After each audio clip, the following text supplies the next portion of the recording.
Mahaba and welcome to this Global Village-led webinar on more safety, increased fun. So thank you everyone for joining. We have nearly over 300 attendees from around the world today.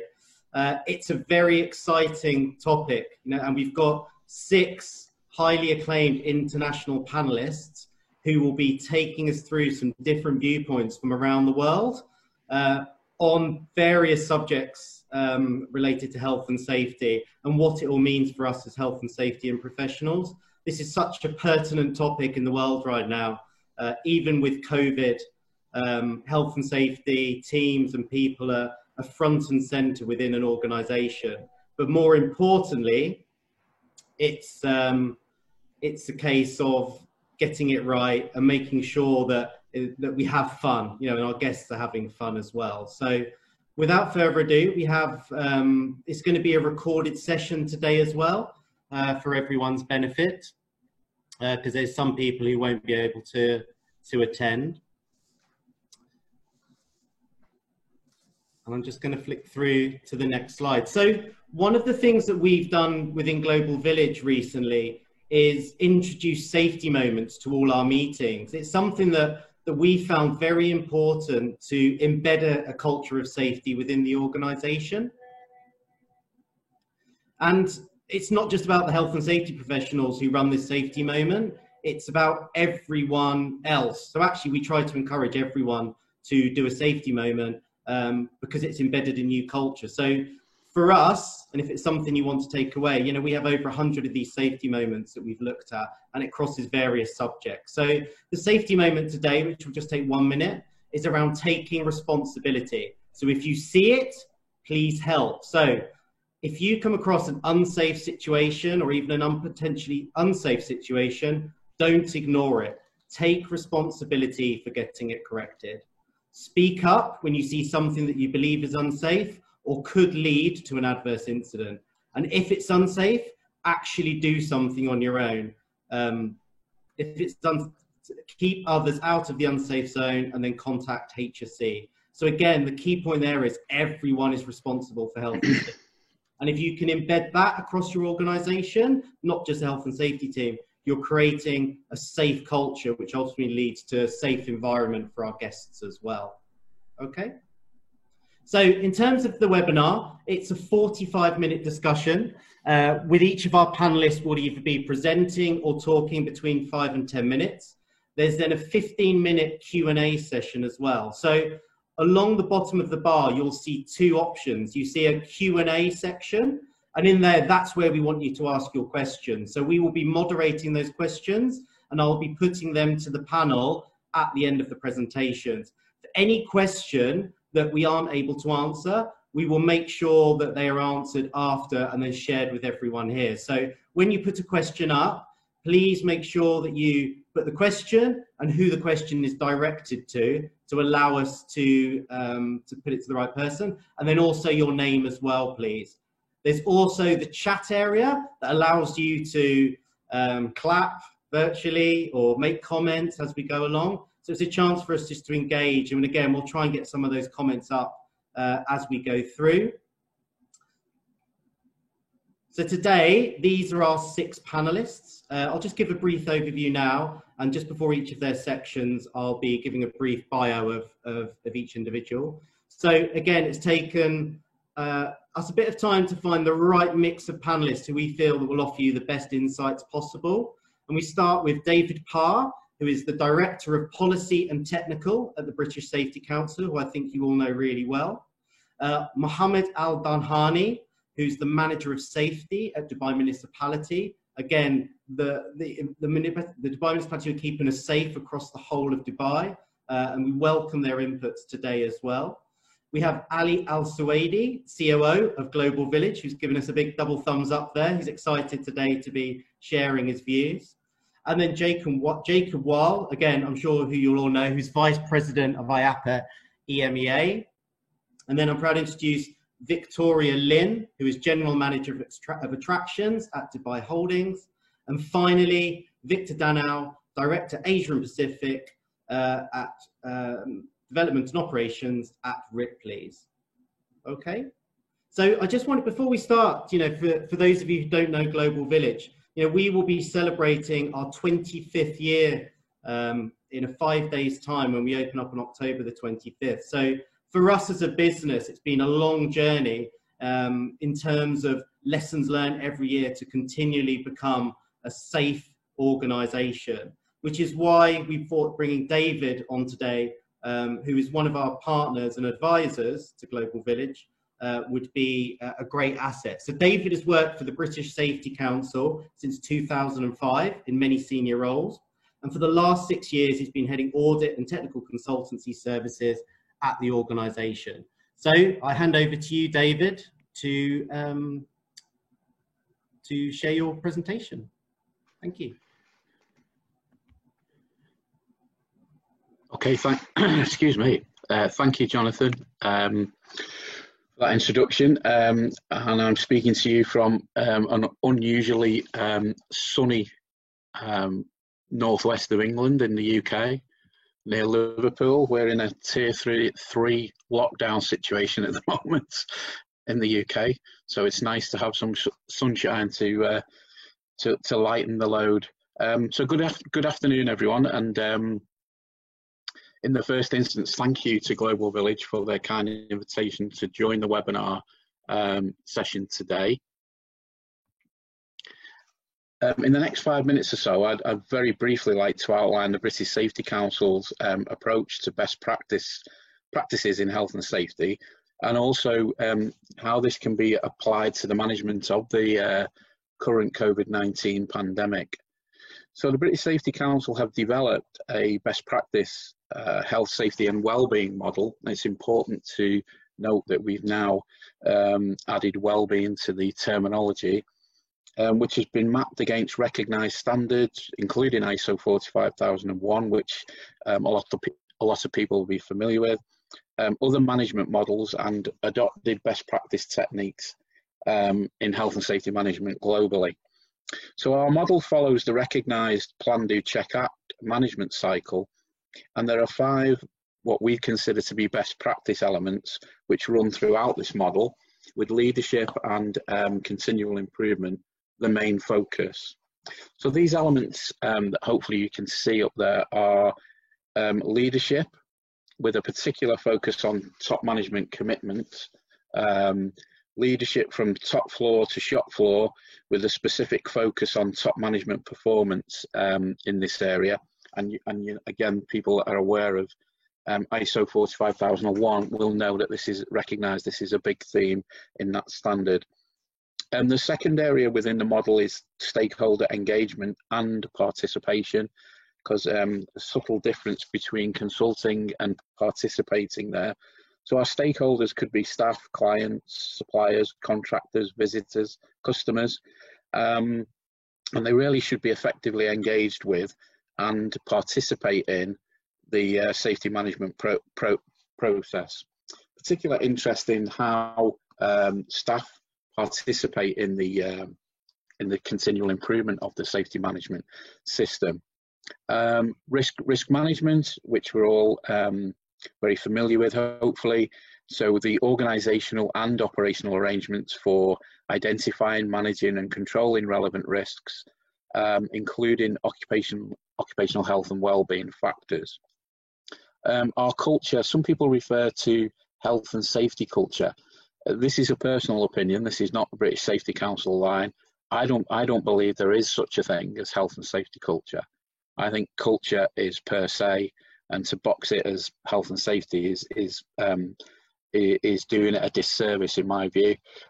So we focus on organisational culture and what are the positive and negative indicators across the business. And lastly, but most importantly, I guess, is continual improvement. So continual improvement of the safety management system is considered essential for any best practice organisation. The best practice model is also used as a benchmark specification for the British Safety Council's comprehensive 5-star audit process, which Global Village undertook with us in 2018, and also earlier this year, I think it was February, and managed to achieve a maximum band graded outcome, so a 5-star outcome, on both occasions. And in 2018, we're actually awarded a prestigious British Safety Council Sword of Honour in recognition of this outstanding performance. So these principles of best practice that we've just briefly outlined are also readily transferable into the management within the workplace anyway of the current COVID-19 pandemic. As we know, earlier this year, a significant number of organisations and businesses across the globe and across all sectors were subject to an enforced lockdown. In the UK, these measures were designed to slow and suppress the spread of COVID-19, primarily to allow medical services to cope with the influx of patients. And again, in the UK, subsequent decisions to ease some of these restrictions and to cautiously reopen society and businesses has been supported by general workplace guidance for organisations to reference as part of their risk management for returning into the workplace.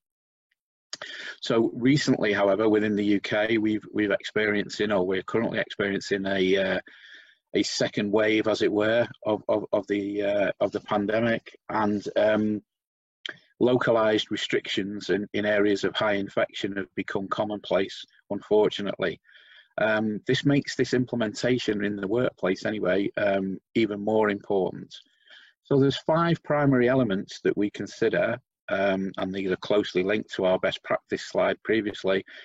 And these look at areas like risk management, i.e. it focuses on the operational activities and the stakeholder groups and how we bring people back into the workplace, business continuity controls, etc. And then the second area is operational processes, primarily concerned with risk assessment, control measures, operating policies and procedures, crisis management plans and training, etc. And key to that is obviously communication, and we mentioned this participation of key stakeholders again in this area. Health and well-being, because employees will undoubtedly have been impacted by the pandemic, some more directly than others, and it's important that we've got appropriate support mechanisms in place. And again, this focus on stakeholder engagement. Employees will be anxious, no doubt, and cautious about coming back to the workplace, and it's important that we involve them at every stage. And finally, the workplace adjustments. So, and I'm sure you'll have all experienced this. Compliance with statutory regulations has not stopped during the pandemic, and we need to look at our revised procedures and arrangements and make sure that they still comply as a minimum standard. And things such as access, egress, emergency event management, PPE, cleaning regimes, and so on and so on. So these are the 5 areas that we consider to be relevant in terms of best practice technique in managing the COVID-19 risk. So thank you for that brief outline and for your attention. Happy to take questions later, as Jonathan outlined. And I'll hand you back for the next speaker. Thank you very much, David. An absolutely fantastic points there. The last 5 in particular are, I guess, golden rules right now that we could and should be following, probably even before COVID as well. So I think now it's a case of, as you've shown, that all of these items need to come together. They would have existed in different areas, but now more than ever, COVID has pulled it all into one place. We thank the British Safety Council as well, who again will help make businesses stronger as well by sharing those kind of information which different companies are putting together from around the world. So thank you. It's now a great pleasure to hand over to Mohammed Al Danhani, the Manager of Safety at Dubai Municipality. And he's going to be talking around DM circulars and technical guidelines. So for those of you who don't know about Dubai Municipality, the best way to explain them that they keep Dubai safe, in all aspects of the city. And it's a pleasure to welcome Mohammed today for all his vast experience across multiple sectors as well. So Mohammed, I hand over to you.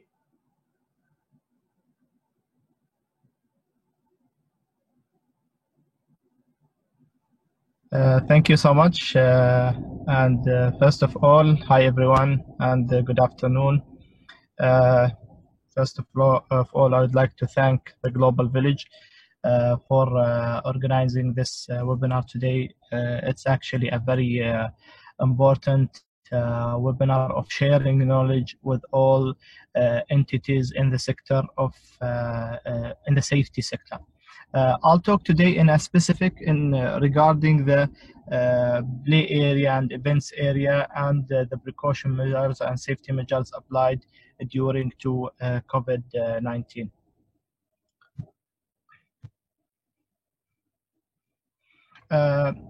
As you know, all our work in the Dubai municipality or the Emirates of Dubai is based on our vision today in Dubai municipality of build a happy and sustainable city. We have some strategic objectives that we are working to achieve it, which is also based on the strategic objectives of the Emirates of Dubai, and it's also based on the strategic objective on of the United Arab Emirates.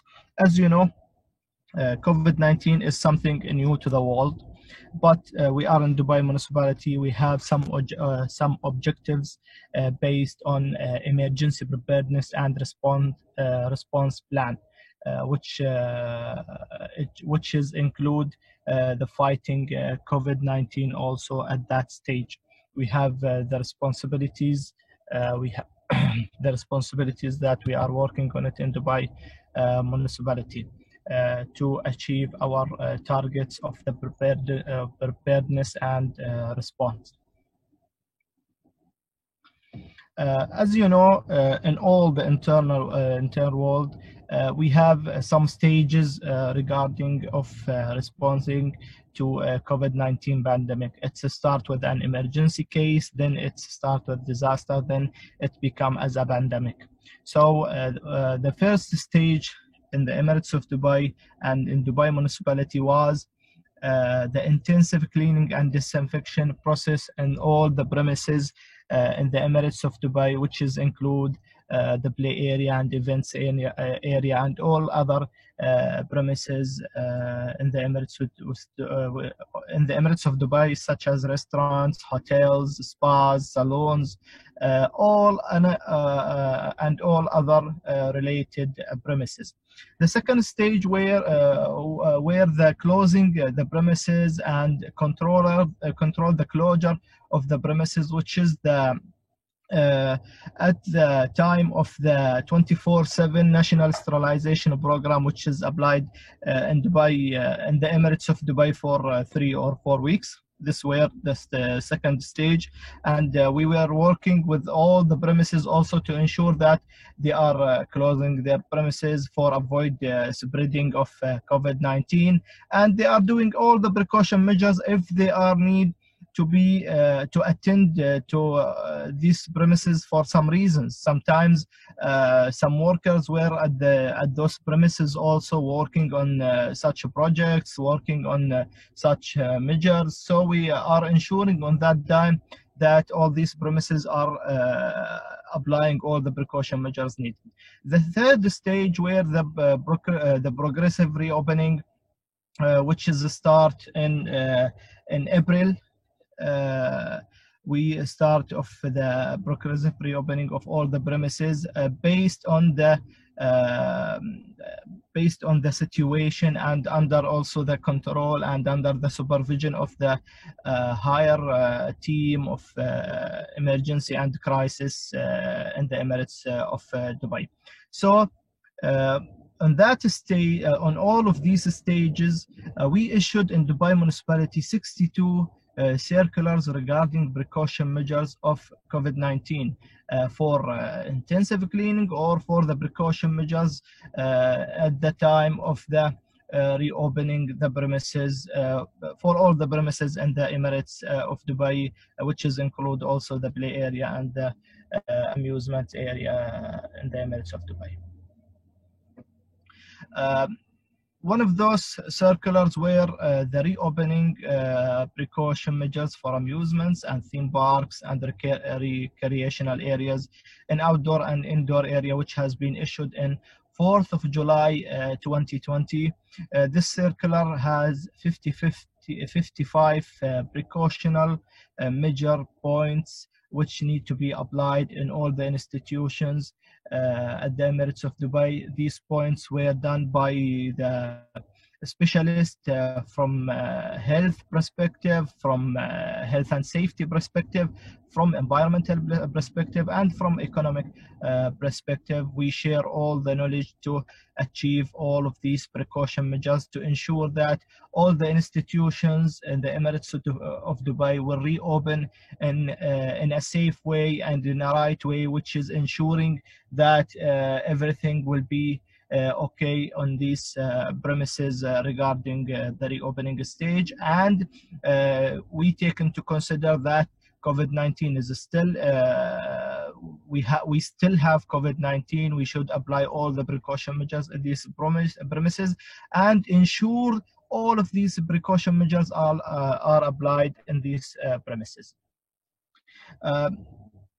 I can say we have four main type of the precaution measures that include in that circular, which is the health and safety measures, the ticketing and payments in these premises, reduced capacities, and the rides and amusement devices safety also. We should take into consider all of these main type. I'll just share some of these, what we take exactly into consider on these main tasks.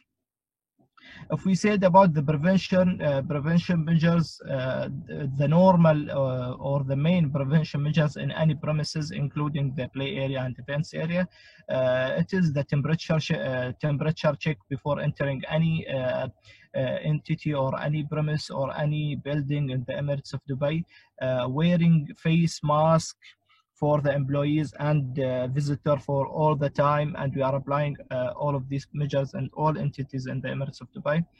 Provision of hand sanitizer in visible places and the availability of provision of that hand sanitizer. The physical distancing of 2 meters between all of people, between the employees, between the public, between the players, even if they are playing in the ride or devices. We'll take into consider also such safety measures, which is, for example, if they are playing in such ride or device, we should take into consider also the balance of that ride or that device to be sure it will operate in a safe way in regard of safety of the ride and regard of applying the precaution measures. And also the distancing stickers and the prevention, the COVID prevention measures stickers and all these premises to increase and to be sure that all the people, the guests, the employees are aware and always aware about all the precaution measures. You know, all of us are forgetting sometimes we are dealing with COVID. So we need to remind all people that COVID-19 is here. Please take into consider all the precaution measures. As I mentioned to you before, these are the 5 main type that we are talking about, which is the temperature checks, face masks, hand sanitizer, floor stickers, and physical distancing. The second thing is the smart payment and ticketing solution. We prefer that all the institutions and entities use the smart payment and ticketing, but we are not, we are allowing the normal payment or normal ticketing solution, but we're preferring that for avoiding spreading of COVID-19. But if they need to use the normal payment and the normal ticketing, they need to, all the institutions, they need to take into consider also all precaution measures needed of sanitizing and disinfecting all those machines used in those areas. Reduce the capacity of all the entities. We are limiting the attendance by apply 4 meters square for all people. We are not applying, for example, now in the entities 50% capacities or 70% or 25%. We need to be sure that every single person in the premise have 4 square meter area at that premise, and apply these areas in all institutions. Total soft play area remain closed until now. Arcade games also need to have a space, a 2 meter space between each game to apply the social distancing, and block off some seats to apply the social distancing. But as I mentioned to you before, with taking into consider all the balanced need in such ride or devices. This is some also photo I'm sharing with you regarding some measures that we take it from the market or from the entities in the Emirates of Dubai, which they applying all precaution measures needed. Also regarding the seating arrangement, we have some special arrangement for the seating for the cinemas, for the theaters, to be sure all social distancing are applied. But here, if there is one group or one family came together, they can sit together, but into consider to have a social distance between each group or between a group and others. The play area and attraction safety. We are ensuring that all the play area are doing deep cleaning procedures and overnight daily cleaning procedure. In terms of operating and in taken to consider the operation of the play area. If they are operating, they need to do an alternative and frequent cleaning and disinfection to be sure all the rides, device, all touched material are cleaned and disinfected between each user, even the PPEs, even all any other touchable things that in the play area. And this some. So Mohammed, just in the interest of time, because we have other speakers as well. Is it okay if we close on this slide, please? Okay, just I'll move forward to the last slide directly. Just this is the last slide. We have some measures to control the premises, which is the daily inspection program that we have, and the awareness tip that we are always publish it, even by email or by social media to all the institutions, or the annual forum that we are organizing to ensure all premises are following the protocols and guidelines, and to have an idea about their challenges or anything that they are facing of responding to COVID-19. This is what I have today. Thank you for listening. Fantastic. Thank you so much, Mohammed. And I think for anyone who has lived in the UAE and Dubai specifically during the pandemic, one of the key things actually that I've observed is the clarity of information that has come from the government level that has filtered down to both the organizations and the individuals as well. And I'm sure when lessons learned are looked at the end of this, there'll be some good lessons which are made, that clarity of information and what we need to do is going to be more successful if that comes from the top. So with that, we thank Dubai Municipality for all their support there. And thank you to Mohammed for those key points. So I would now like to hand you over to Jacob Weil. For those of you who don't know Jacob, he's the Vice President and Executive Director of IAPA Europe, Middle East and Africa Operations.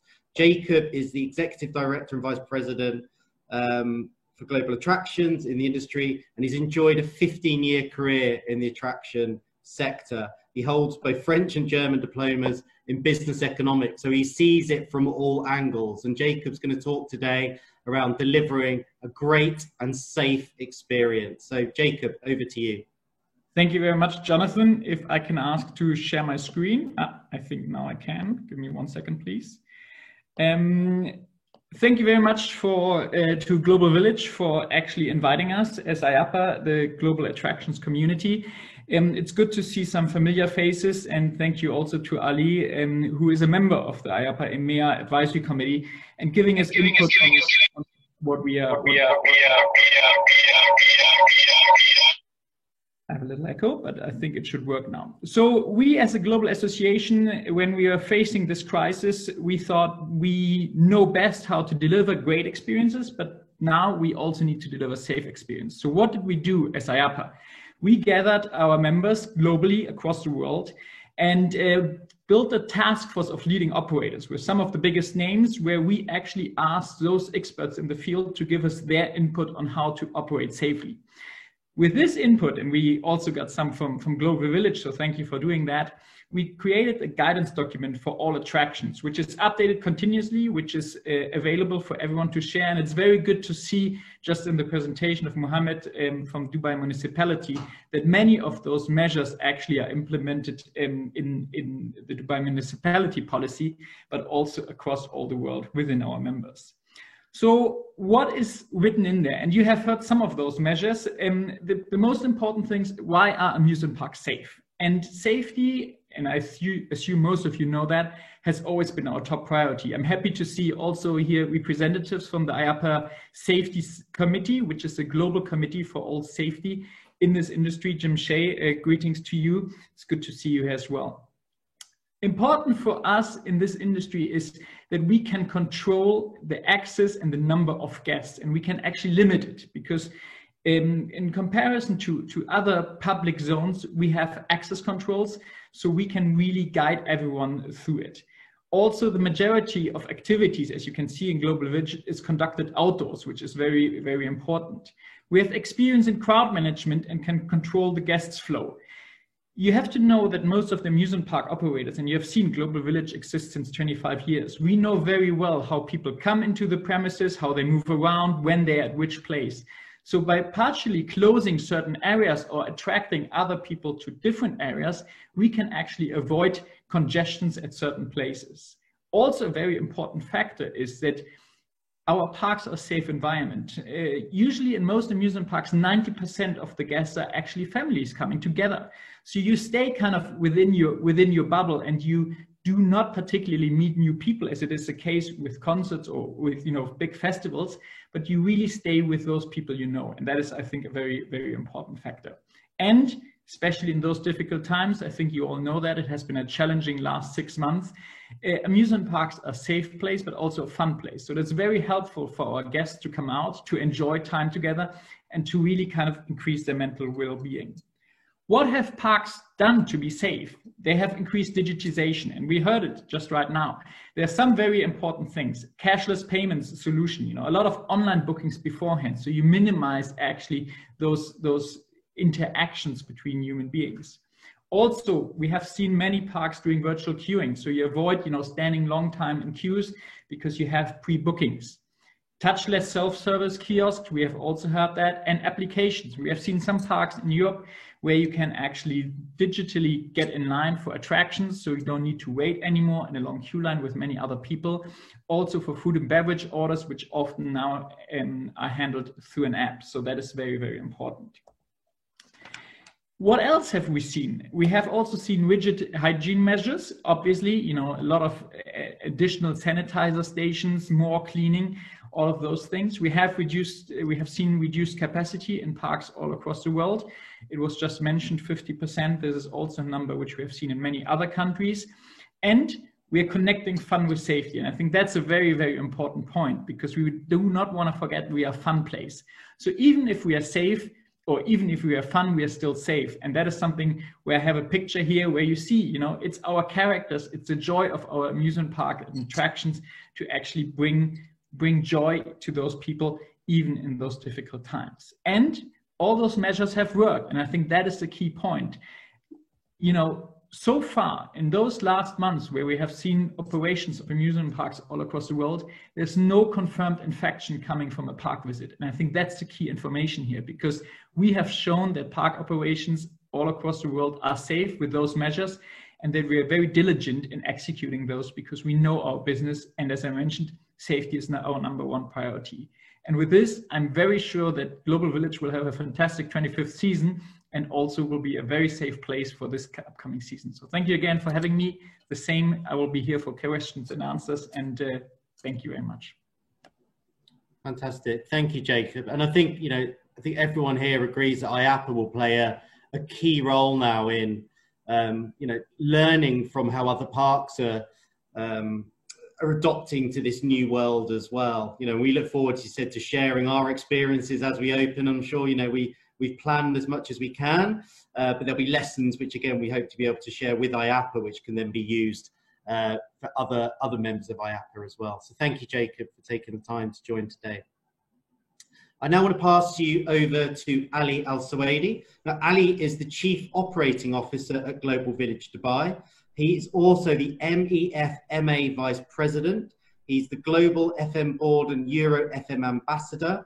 He has 20 years in FM, asset management, operations and general management. He was also the first operations head at Burj Khalifa, which I'm sure of you will know what Burj Khalifa is.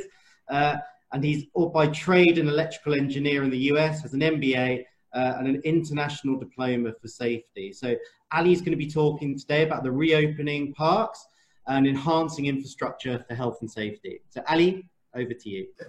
Assalamu alaikum wa rahmatullahi wa barakatuh. Thank you, Jonathan. Thank you for the introduction, and great to hear Jacob talking about the industry of attraction. And I'm very happy to represent Global Village in the EMEA Advisory Board.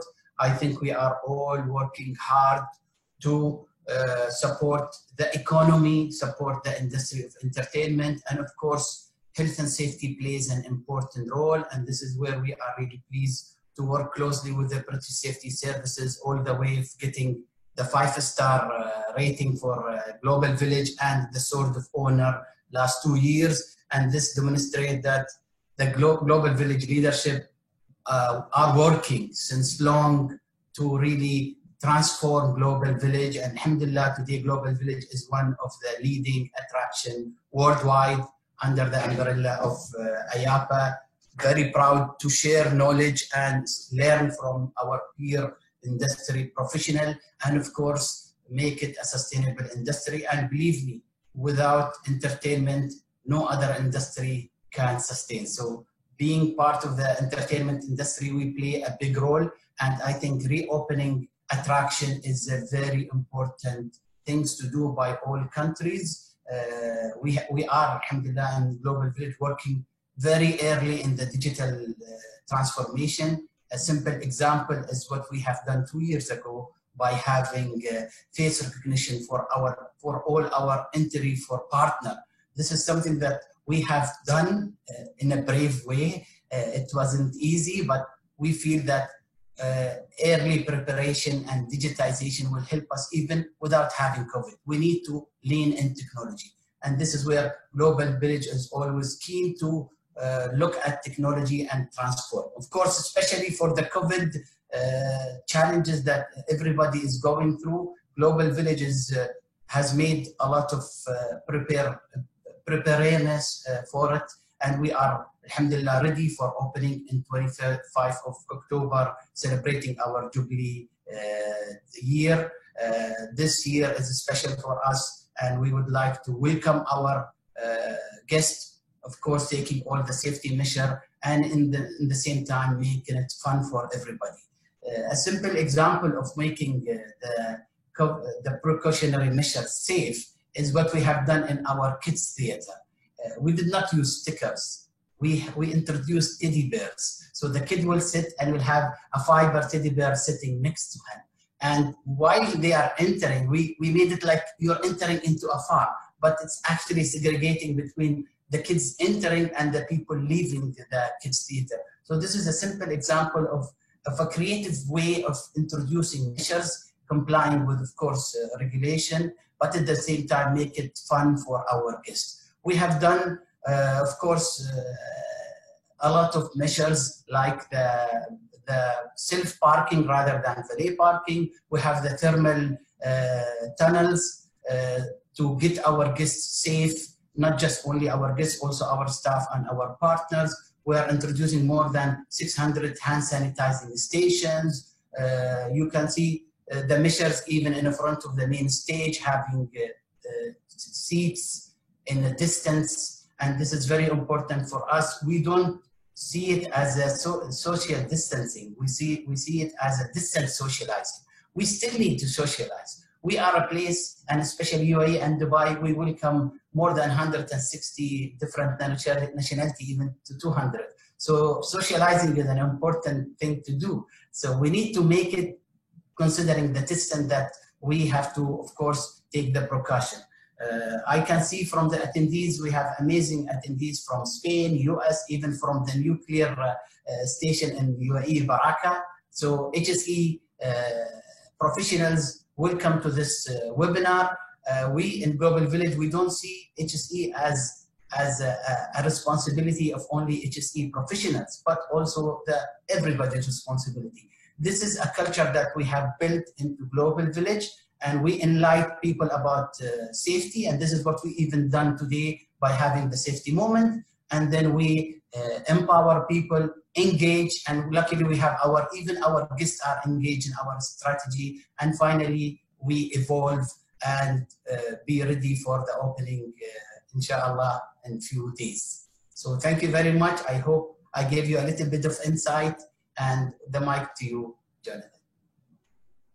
Fantastic. Thank you so much, Ali. And as you said, it's, for us at Global Village, it's those little things, we talked around this being a webinar talking around fun as well. So, that lesson or tactic that we've got for the kids theatre is something that will, that utilizes health and safety in a very clever way. So again, we look forward to seeing how that works. I'm now really happy to pass over to Victoria Lynn. So Victoria has over 20 years experience in the UAE in the entertainment attractions. So I'm just going to list off some of these because I think you would have all experienced them. So Wild Wadi, Madinat Jumeirah, Ferrari World, Abu Dhabi, Yas Water World, Legoland, and most recently she's been working at Miras Leisure Entertainment portfolio with Roxy Cinemas, Green Planet, Laguna, Coca-Cola Arena, and Ain Wheel as well. So Victoria now is the general manager for the attractions division under Dubai Holdings Media, Leisure and Entertainment. And Victoria is going to be talking around key learnings from parks after opening, as they have many of their attractions open right now. So Victoria, I hand over to you.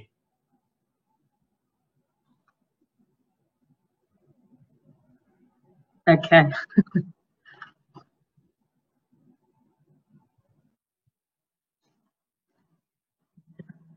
All right, I think we're just having a little technical issue there.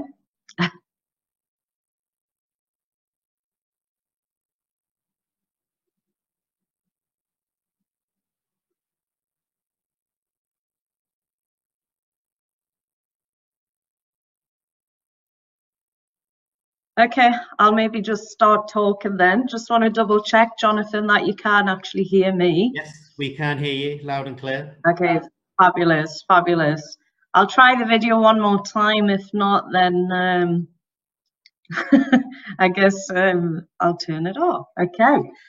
So thank you for that warm introduction, and obviously thank you to Global Village and, our partners, IAPA, obviously Dubai Municipality, and everyone else that's working with us.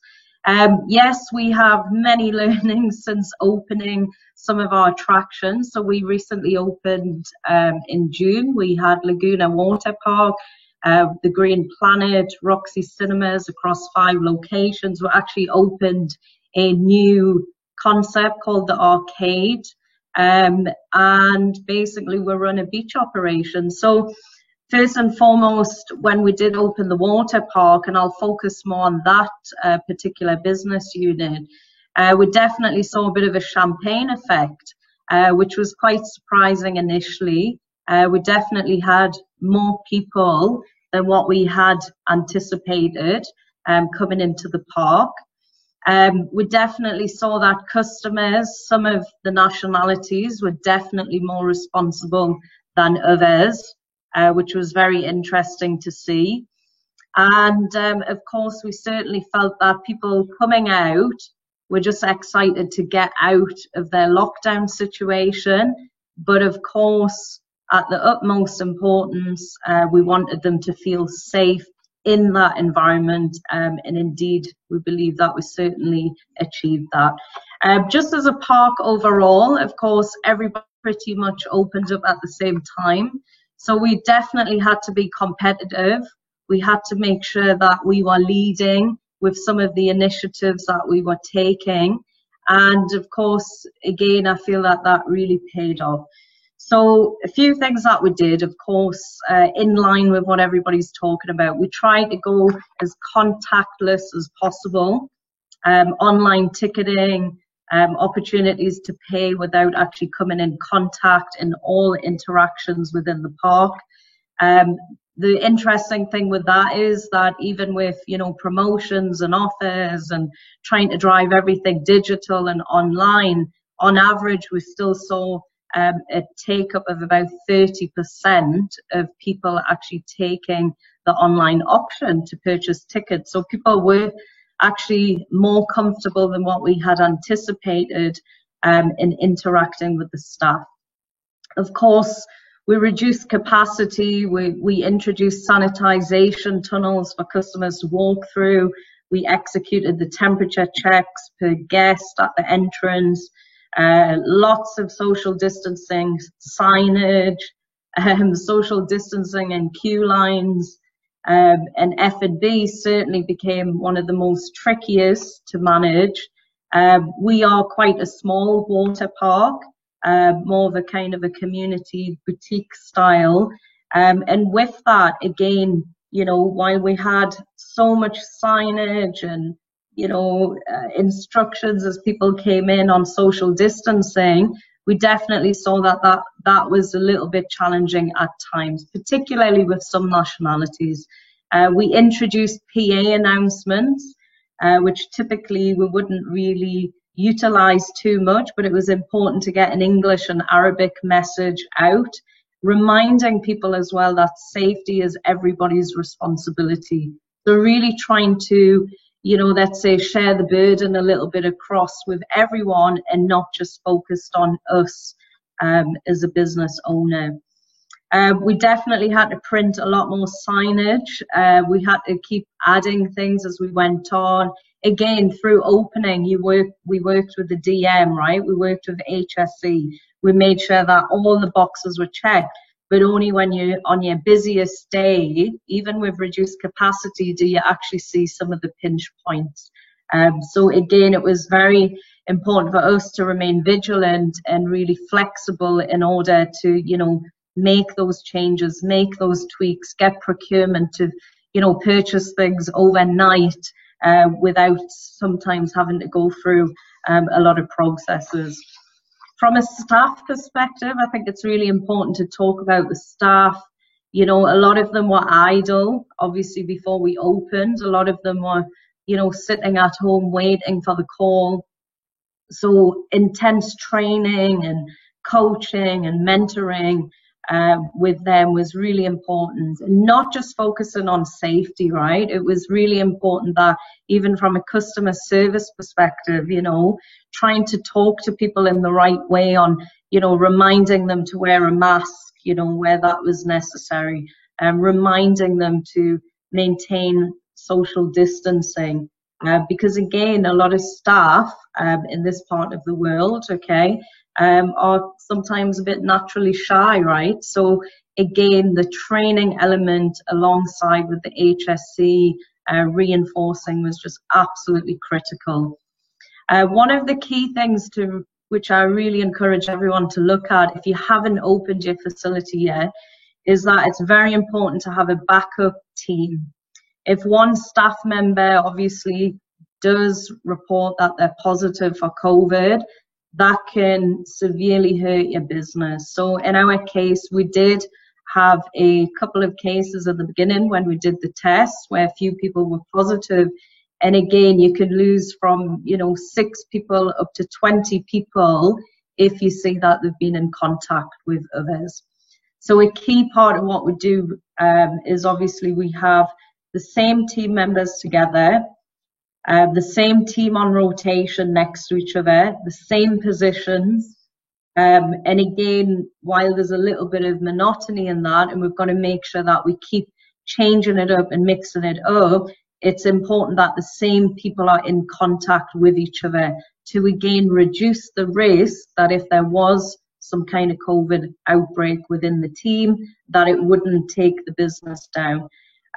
We've had regular checks with the team, and again, on occasions, there are team members who have come to work with symptoms that we've then had to take severe measures to basically secure the park and make sure that it's once again ready for the guests to come through the doors. So, that's a very, very important point. The team members, they have to be reminded daily. We've got to certainly keep reminding them that they can't hug each other, greet each other with the same greetings that they would have done 6-8 months ago. We can't have any social events with the team. So there's a great deal of motivation that actually has to happen within the team. And I think, a few of the speakers have talked about how important wellness is, and for your mental, state of mind to remain intact. This is really important with the team, okay? We're all going through something that we haven't experienced before. We're all in it together. And so it was very important, again, even from myself, to, continuously interact with the team on Microsoft Teams, do a town hall every couple of weeks, and just touch base with everyone, make sure that everybody's feeling a little bit loved and, again, part of a team. Staff, keep reminding them that if they have any symptoms, they have to stay at home. Again, it sounds, that you shouldn't have to do that, but trust me, that's very important that we keep reinforcing. Everyone's got to change their habits.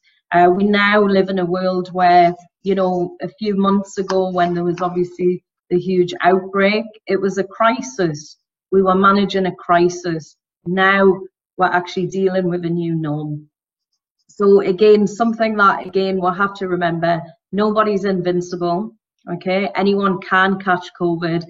And it's so important that each and every one of us remain responsible and challenge each other. If you see any bad practices, you've got to call each other up on it. You've got to support each other and make sure that strict social distancing is in place. And that is the key thing. Again, Jacob, you just highlighted, a few key points, on how people are contracting COVID.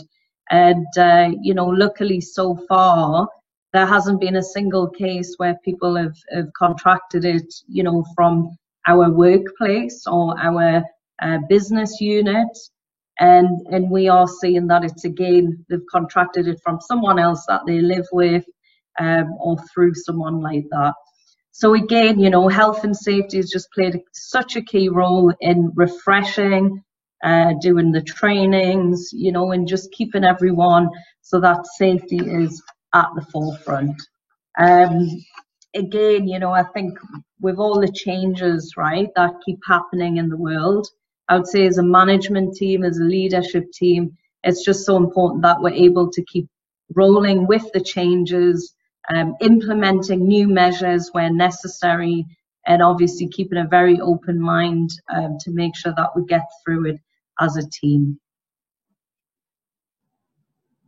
And thank you very much. That's it from me for now. Fantastic. Thank you so much, Victoria. And I think, and thank you for us, the businesses who aren't open yet, because it's been the lessons learned that you're sharing now that makes our jobs that little bit easier, particularly as you said, at a crisis point where lots of things were being offered as solutions. You had to make those hard decisions. And I think there's some great lessons there, particularly around mental well-being as well, which is a very important safety element as well in any organisation. So thank you, Victoria. And finally, we will go to Victor Danao. So for those of you who don't know Victor, he is the Director of Asia Pacific Development Operations Ripley's. Now, luckily for the theme park industry, Victor left a job, as he's put, a dull job on Wall Street to join the entertainment industry. And I think he's made such an impact, you know, when I've met him as well. So for those of you who don't know Ripley's, it owns franchises in more than 100 attractions across 11 countries and is the leader in unbelievable family entertainment. So Victor is going to be talking around managing health and safety across global operations today. So Victor, over to you. Awesome. Thanks so much, Jonathan. Looks like we're at the end here, so we'll try to catch up and get back to the Q&A session. Let me just get a couple of slides up there for you. So just want to talk a little bit about today, safety on a global reach. So like Jonathan mentioned, you know, we operate in 11 different countries. We've got 100 plus attractions that we operate. And so we're very different than most outdoor theme parks. We don't have that luxury. Most of our attractions are small indoor, except for our aquarium. So more than ever, this tagline sort of has been fitting. One size does not fit all. So when you're thinking about safety and fighting the coronavirus from a global standpoint, you really got to have strong relationships and understand what's happening in every single market. We have different types of operations. The majority are company owned, but we also have franchise, licensed, and hybrids. I'm actually, funnily enough, here at Global Village today. So thank you, Global Village, not just for hosting the webinar, but literally hosting me in the room to be able to do the webinar.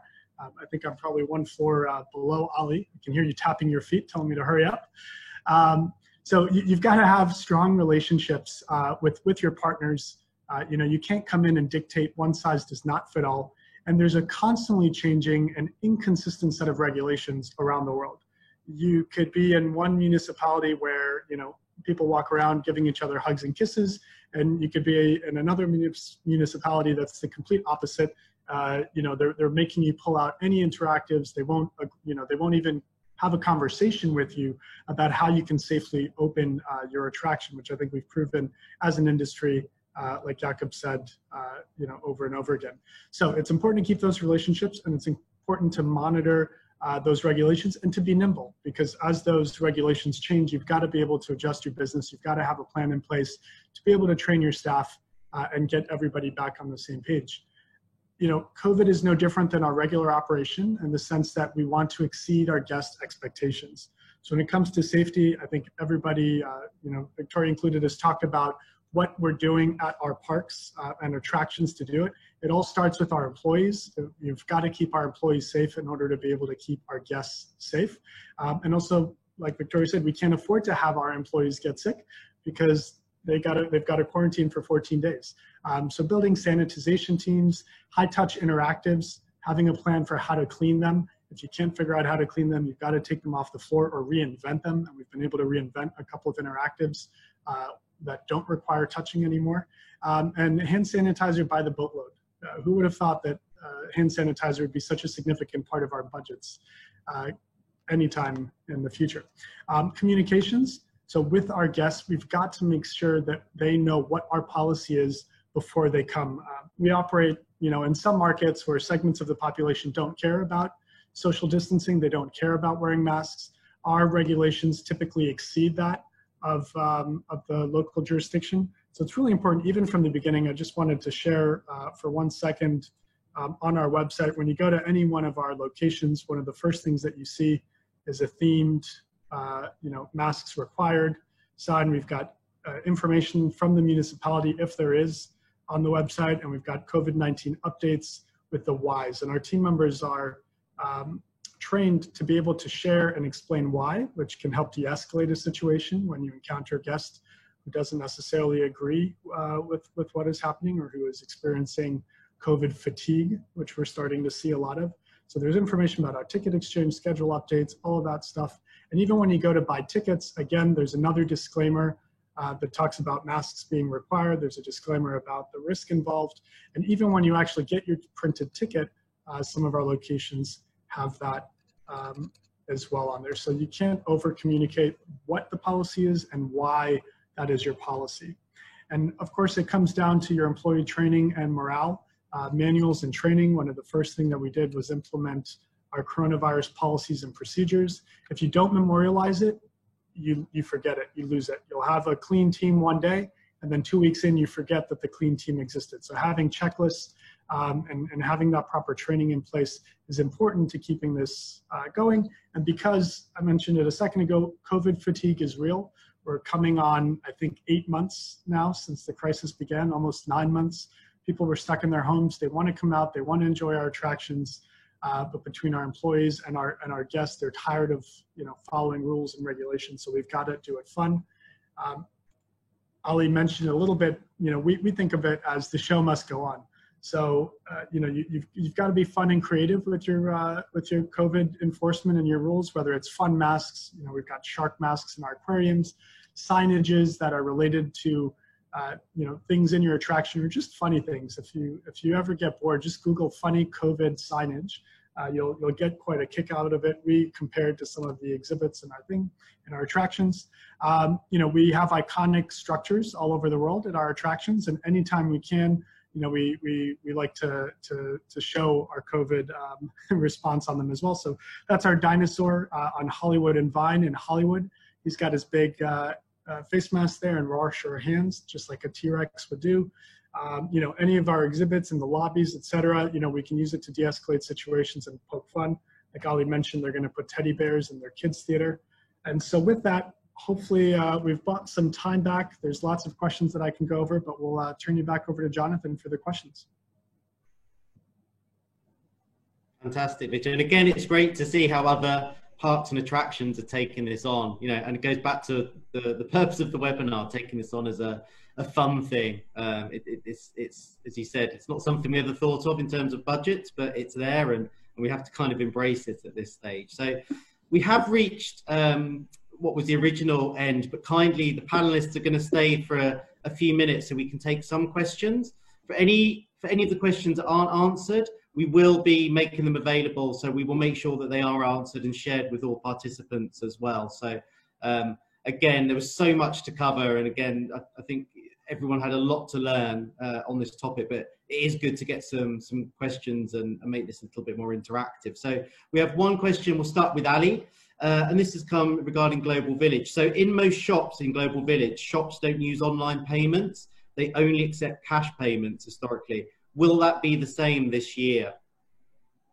No, we are having a surprise for our guests. Of course, everybody's going digital. Global Village is going digital very fast, and we have a solution for our guests and our exhibitors. So we're going to have an app and a wallet that they can use, linked to their credit card, and they can pay easily. And these machines will be given to all our merchants. So we will have 100% cashless operation.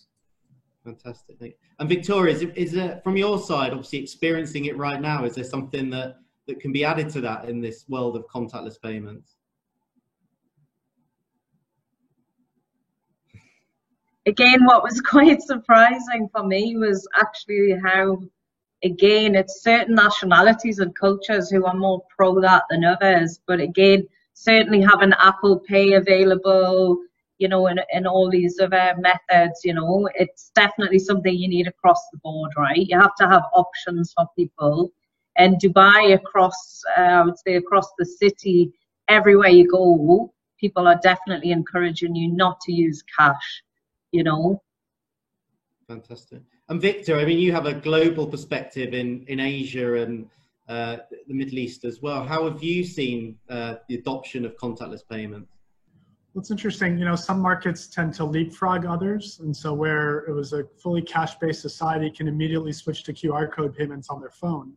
Whereas somewhere like the US is certainly probably one of the laggards.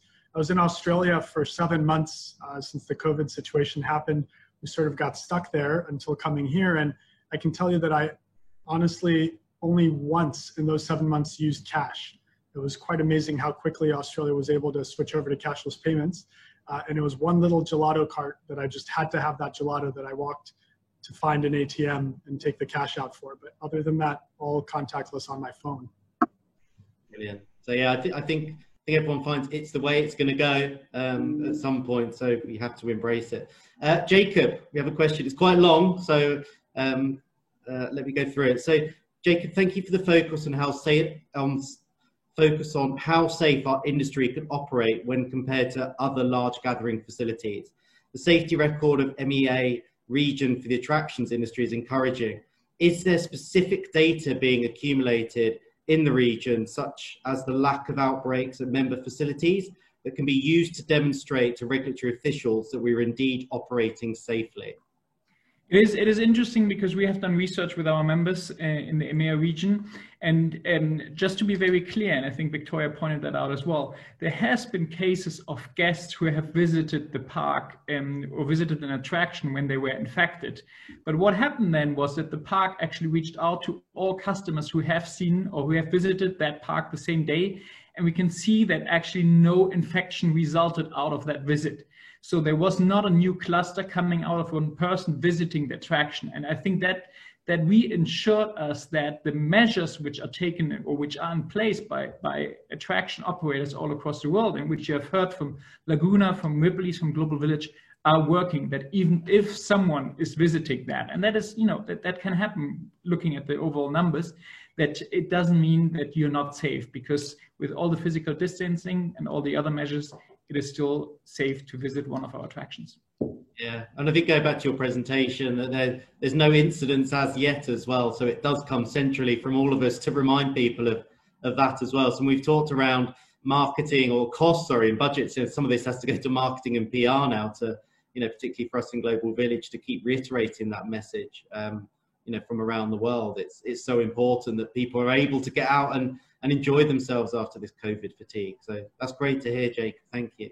David, so we have a question here. So will indoor air sterilisation be a requirement for operating theatres and auditoriums where mass public gatherings are expected?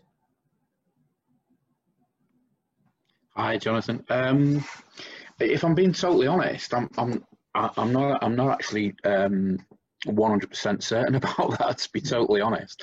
I think if you're looking at sort of best practice control measures, then it certainly would come under consideration, and it's about the rate of air exchange with it, within the indoor environment. So I think that's an area which I can certainly get the specific information back to your question. I wouldn't like to elaborate any further than that. I know that's sitting on the fence a little, but no, and that's absolutely fine. As you said, I guess it will change in different jurisdictions. It will, yeah, exactly, yeah. Yeah, exactly, yeah. But I can certainly get that information for the questioner. Perfect, thank you. For Victoria, I've got a quick question for you. So, is there any internal training given to the staff in the water park, and which kind of training? So I'm assuming there is training that takes place in the water park. So I think it probably be in relation to health and safety and COVID in particular as well, since you've opened. Yeah, absolutely. I mean, the training has been absolutely extensive. In fact, we were doing training about 2 weeks, non-stop, full on, leading up to the opening. And a lot of that was obviously around the lifeguards and making sure that, again, safety from their side was, at the forefront. But again, as I mentioned earlier, customer service and how to interact with the guests that were coming into the park was something that we really had to really accelerate as well. Because again, you do have to stand up and tell people to, comply with obviously the safety standards. And it's not something that we were used to doing before, right? In terms of telling people that, we want them to wear a mask, or telling people that they have to maintain a safe distance. And, now it almost comes as second nature. But in the beginning, you're trying to train people in order to change habits. And I think, as every one of us know, to change and adapt to a new habit, it takes a lot of reinforcement and a lot of practice to do. So the training was both a mixture of heavily from a health and safety perspective, but then again from a customer service and how to interact differently without, again, touching, a typical handshake or a high five and things like that. That was a difference as well that we had to really draw a bit of a line in the sand with. Fantastic. And then maybe Victor as well, you have operations live at the moment. How have Ripley's approached it in terms of internal training? Yeah, so like I mentioned in the presentation, we started off by writing a really good set of policies and procedures so that it's memorialized and we have it in writing. It's a living document. We've, I think, rewritten it 2 or 3 times since we started being able to reopen some of our attractions. And that's exactly it, is getting back to the drawing table with your team, reinventing your processes, just from smiling.